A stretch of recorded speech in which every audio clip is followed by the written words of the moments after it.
These entries are describing a trading strategy that involves technical analysis based on support and resistance levels in the market. Entry number 1 suggests buying when the market tests and closes above a green support zone.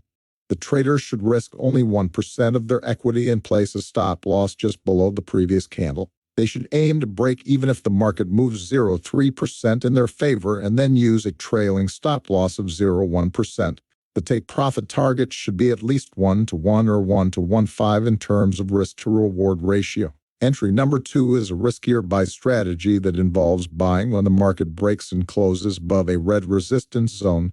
The trader should follow the same risk management and profit-taking rules as entry number 1. Entry number 3 is a safer buy strategy that involves waiting for the market to break and retest a red resistance zone before buying.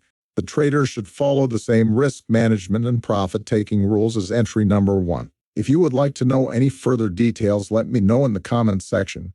Entry number 4 suggests selling when the market tests and closes below a red resistance zone. The trader should risk only 1% of their equity and place a stop loss just above the previous candle. They should aim to break even if the market moves 0.3% in their favor and then use a trailing stop loss of 0.1%. The take-profit target should be at least 1-to-1 or 1-to-1.5 in terms of risk-to-reward ratio. Entry number 5 is a riskier sell strategy that involves selling when the market breaks and closes below a green support zone. The trader should follow the same risk management and profit-taking rules as entry number 4. Entry number 6 is a safer sell strategy that involves waiting for the market to break and retest a green support zone before selling.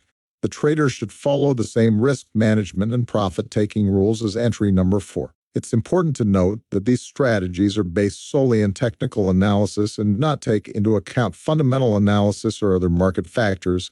Traders should carefully consider their own risk tolerance and do their own research before implementing any trading strategy. Thank you for your time. See you guys in the next video.